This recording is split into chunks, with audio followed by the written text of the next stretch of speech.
Hi, everyone. Welcome to the Transitions Collective. I'm your host, Mary Clavier, and I'm really excited to bring you this week's interview. I interviewed Jamie Lieberman from #Legal and Businessese, and her business partner have a law firm that specializes in helping entrepreneurs and small businesses, especially in the online space.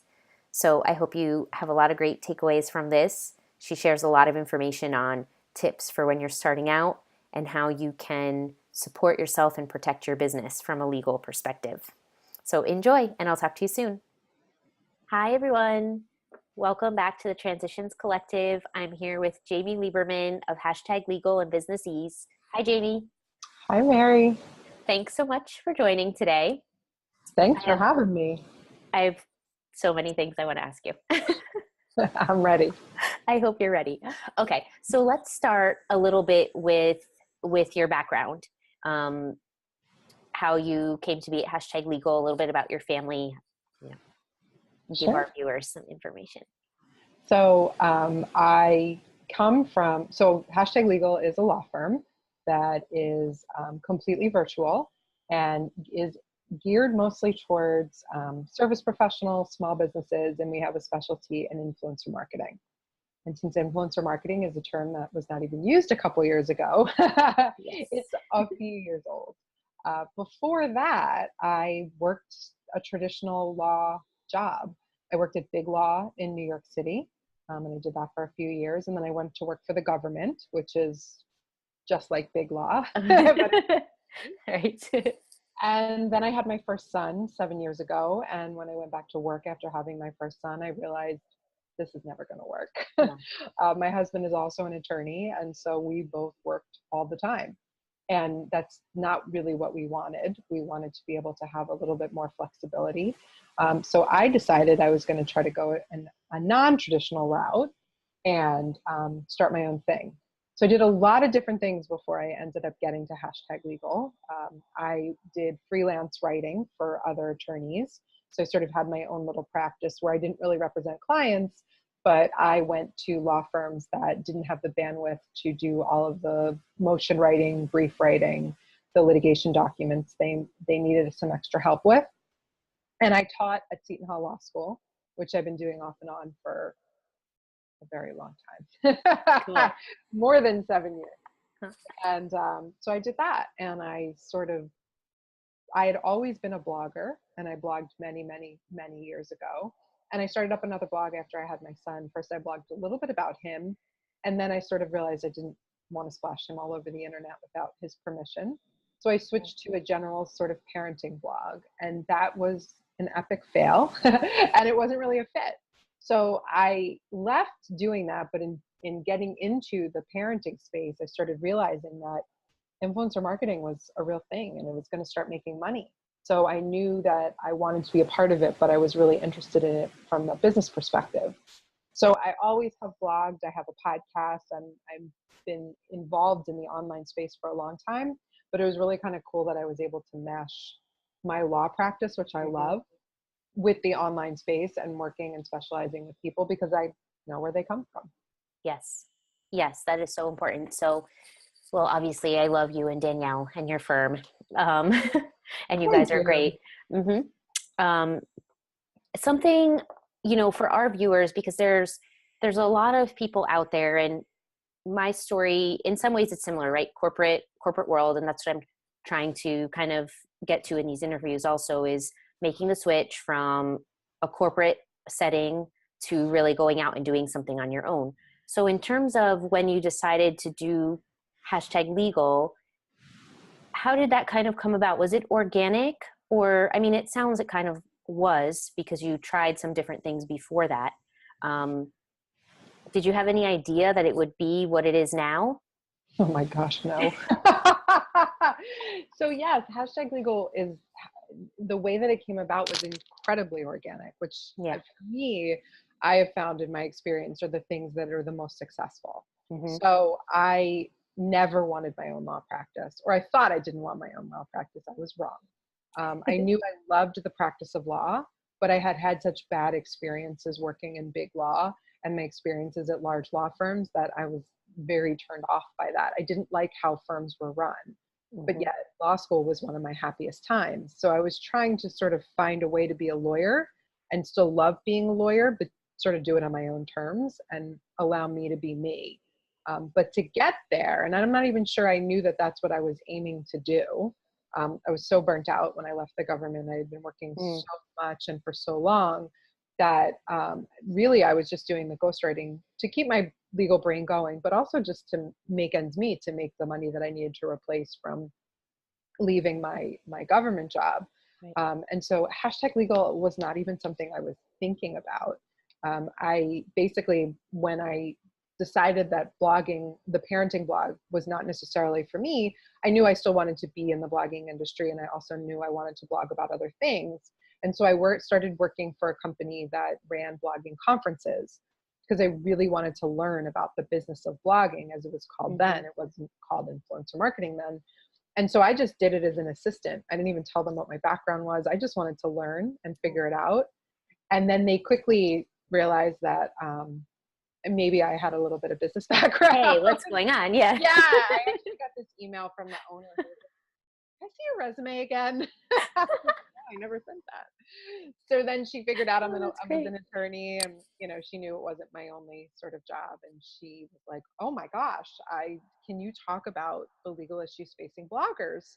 This was years ago, and I was like, "Okay."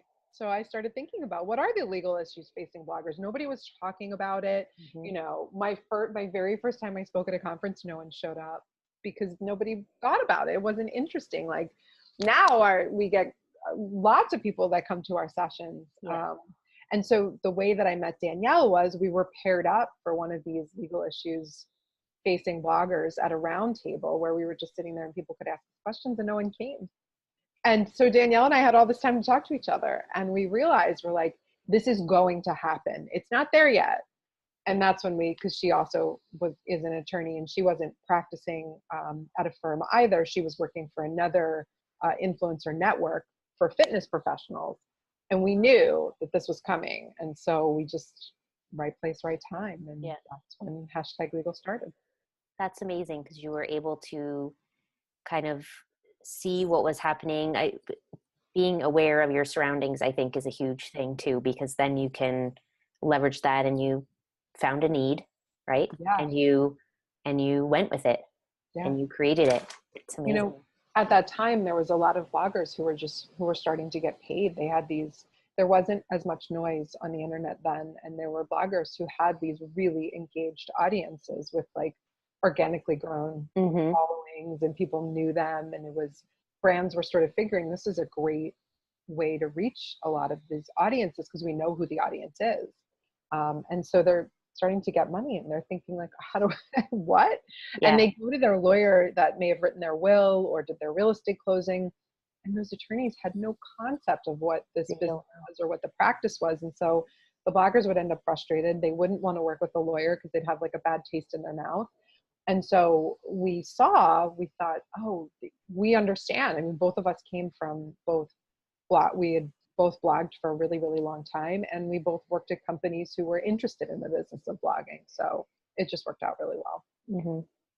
Yeah, that's amazing because obviously it's a huge industry now, and like just understanding and setting yourself up the right way, depending on what your opportunity is, if you're an influencer or if you're someone that wants to work with an influencer, what do you do and how do you go about it?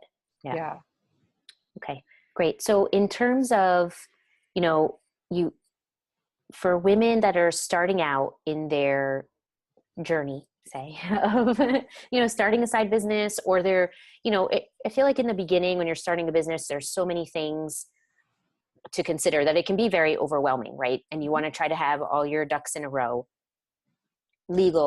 Having your legal ducks in a row is a very important part of that, right? Mm-hmm. So what would be some tips or some suggestions from you in terms of someone that's either just starting out, or maybe they're realizing they've started this side business and they're ready to kind of take it to the next level, have it be more formal of a business, really? Sure. What kinds of things would you say? For that, I say find your people that are going to support you in that business. And that's, I don't just mean like emotional support. I mean, find the professionals who Right. you're comfortable with and who are going to help you elevate your business. Find your accountant, find your lawyer, find your tech person if you're online, and then find your people who are your support. And from that network is really where you can find the great professionals, because it's nice to be able to work with somebody who somebody else has already worked with and can say, yeah, they're great. And that takes the worry out. Put a budget in place and know that you are going to spend a little bit of money. I can't tell you the number of people that come to me and they're like, I'm ready to do this and I want to do this. And then they don't want to spend the money and they say, oh, I can't afford that right now. But they've just spent $10,000 on a marketing person, which is also incredibly important. But you have to budget for all of it, because you're going to come back to the lawyer anyway, and it's going to be more expensive because you haven't put the things in place. Yes. If you're working with a partner, the number one piece of advice is to get an agreement together in writing. Just make sure you have everything all set. And it's hard. I don't minimize how difficult it is to put that money out when you're starting a business. I get it. A lot of people start businesses on a shoestring. It's challenging. But if you are going to start a business and take it seriously, just make that investment. Know that you need to make that investment and just sort of write the check and don't think about it. Yep. You just have to. Yep. Well, and you don't want to have the issues later. Like you said, it's going to be more expensive to fix later on down the line. And I feel like, sometimes even for legal and, I'm not a lawyer, but people, even when I think about it for my business, it's like, oh, I have to do those things. They're more of like a checklist and I have to get those things done. They're not like, maybe fun and interesting. You're fun and interesting, but maybe the things on the list aren't fun and interesting. I get that. But I think it's incredibly important, because otherwise you might come back later and have a problem and it's hard to fix or more expensive, or it's not as fixable, especially with like a business name, right? Oh, that's a big one. Yes. Check your business name. Don't pick a name without checking to make sure that you can use it. I unfortunately have experiences all the time where I have clients who are using names and they didn't check or have an attorney check, and sure enough, their name is infringing on someone else's.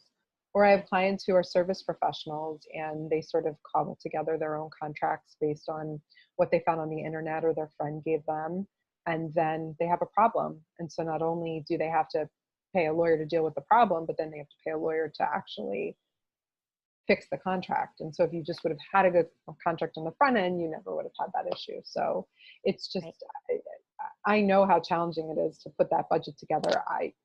It killed me when I turned over my books to somebody else and said, I'm going to pay you to do my bookkeeping, because I wasn't doing a service to myself or to anybody else by not having someone else do that for me.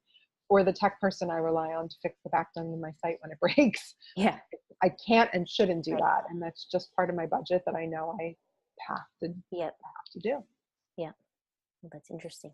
So for those that don't know, I mean, you are my lawyer, so I would tell everyone else that.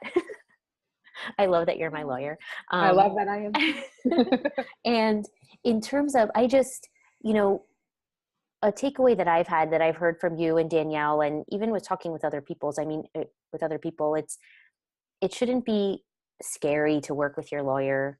It shouldn't be, difficult or pulling teeth, things like that. So I really do think that you and Danielle and your team, you're unique in the fact that you're working in this new space, right? You're working with influencers, you're working with, small businesses and entrepreneurs and things like that too, that you're really disrupting an industry. We're trying. Yeah, which is great. I mean, it's you're making, complicated things, say, less complicated in terms of trying to find better ways of working. You recognize that it's maybe difficult or challenging and frustrating a lot of the times. And I love that you guys have that as part of, what you do and what you're trying to accomplish at the same time. So do you have that also?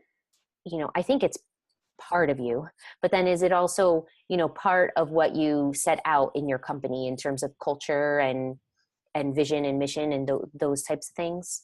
100%. It was important for me from day one for us to be different. Yeah. The practice of law, I truly believe, is broken in so many ways. There's a reason that lawyers have such a bad reputation. There's a reason why people hesitate to talk to me, to call me.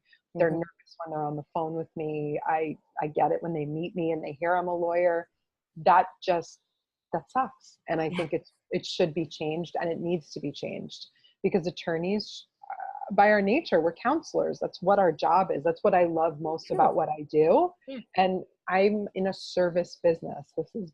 My job is to partner with my clients and to help them grow their businesses. I should not be a drain. I should be a profit center, somebody who helps somebody make money because their business is protected and it enables it to grow and scale. And and the piece of advice I always give when people say, well, how do I find a good lawyer? Talk to your community and talk to the lawyer. The lawyer should hop on a call with you or meet you or whatever the case for like 15 or 20 minutes so you can ask questions without a charge.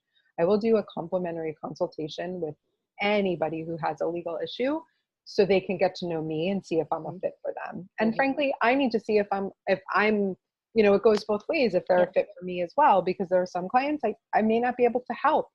I'm incredibly honest. Your lawyer should always call you back or email you back within a day of your email, unless they're away and you get that out of office or whatever.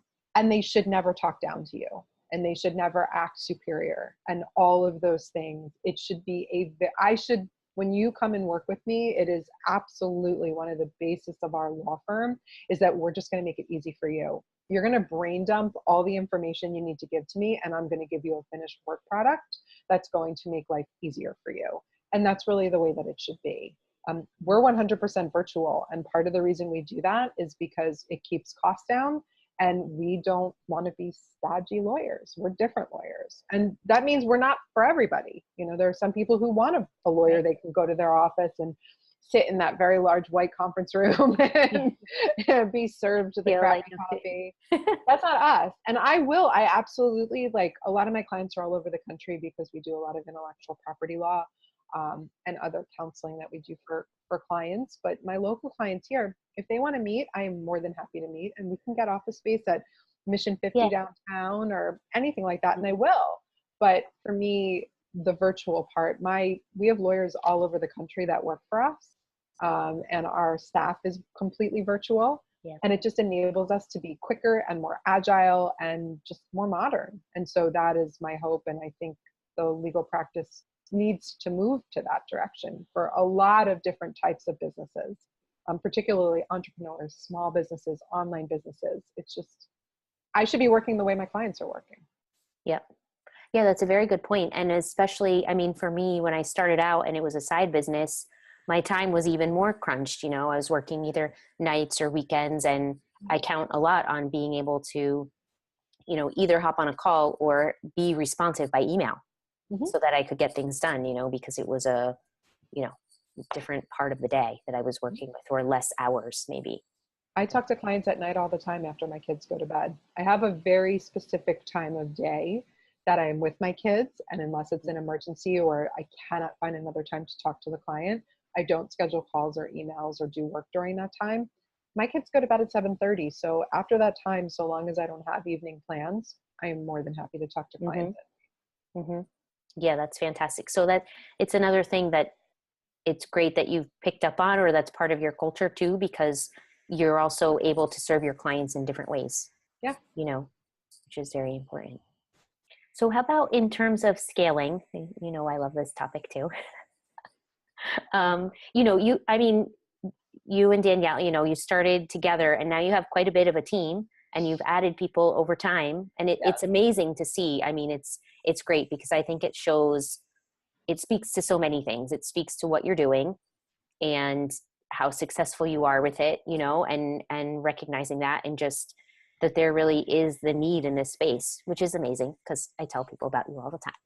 I need you to call me on a regular Tuesday and say these things to me when I'm having a bad day, Mary. You're so positive. Okay, I will do that.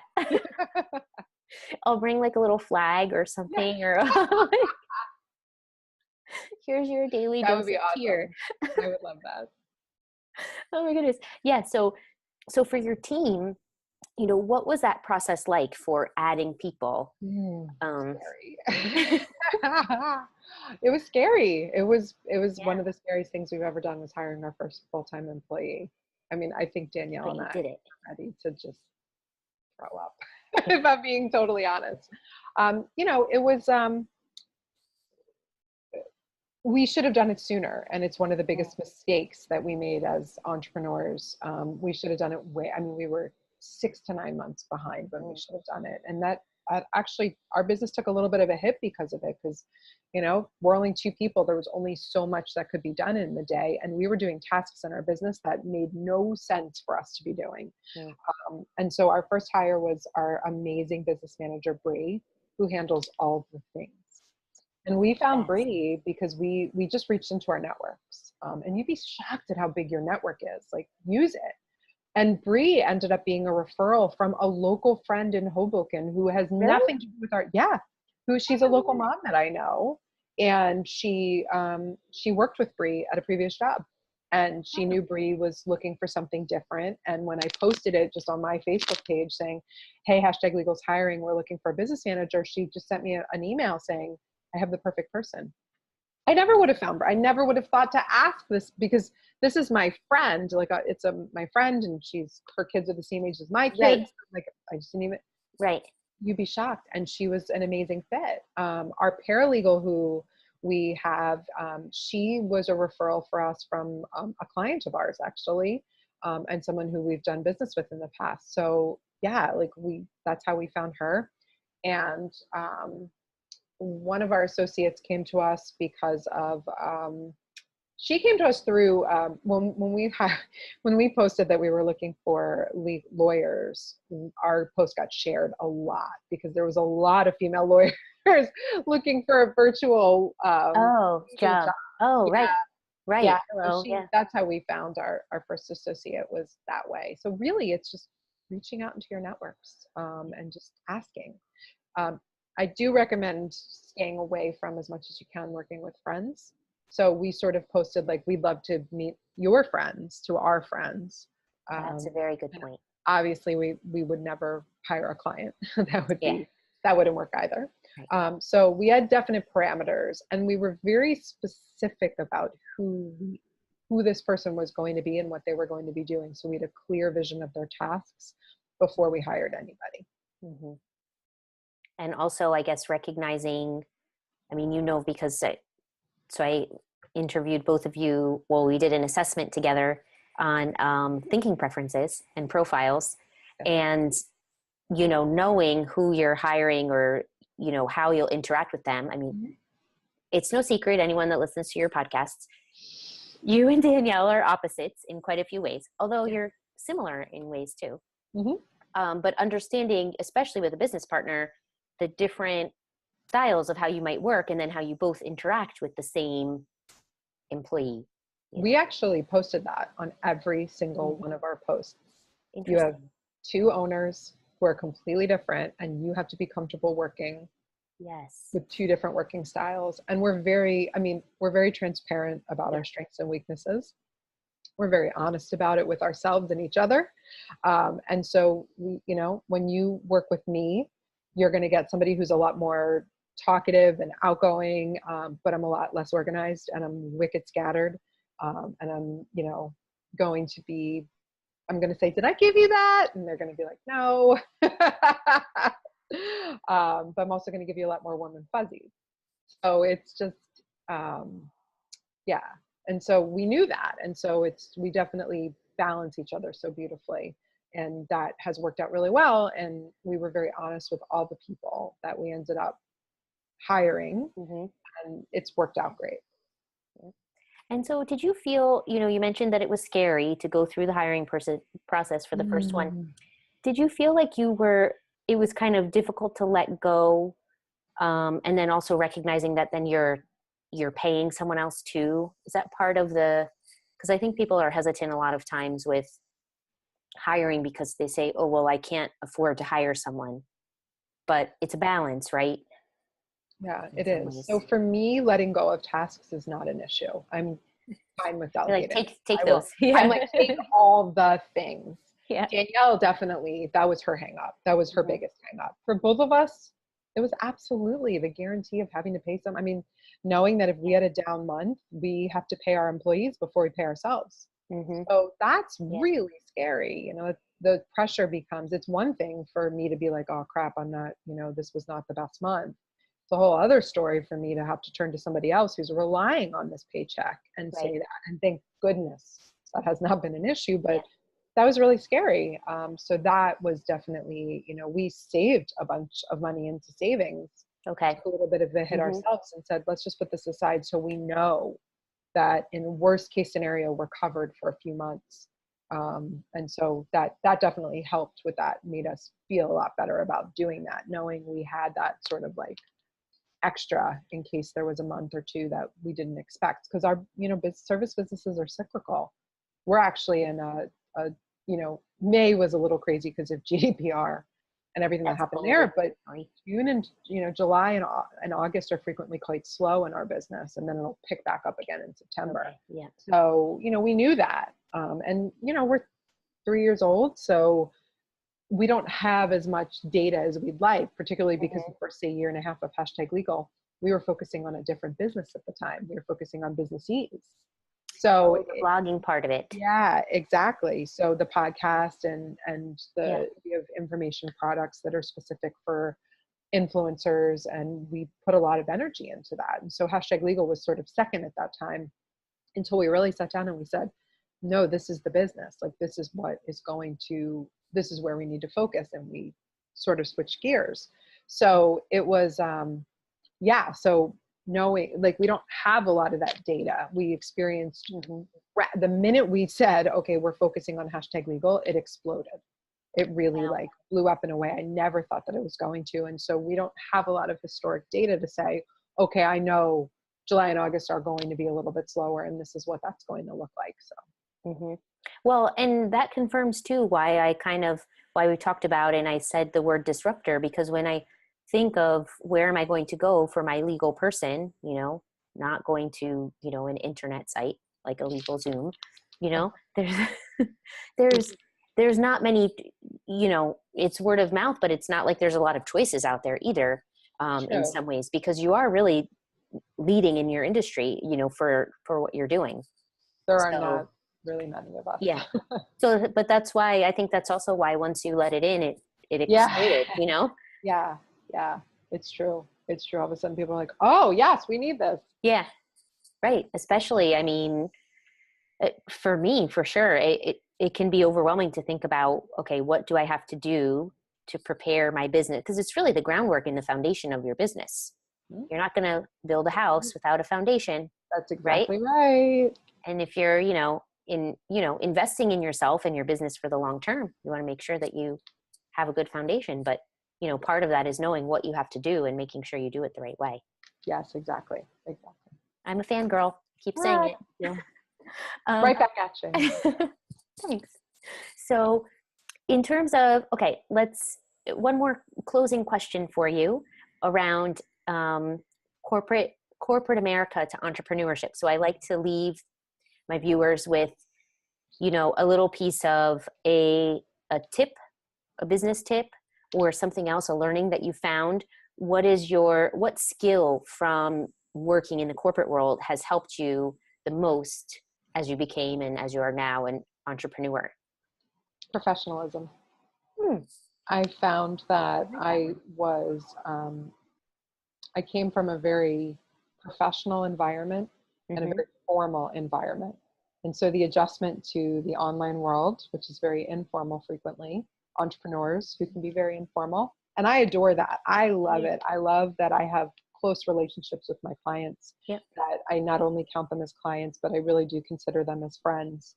I love that my clients send me gifts and emojis and that they text me. I love that. That's you great. are big on gifts. I am. It's true. You're the queen. And I love that. I love that there is that comfort.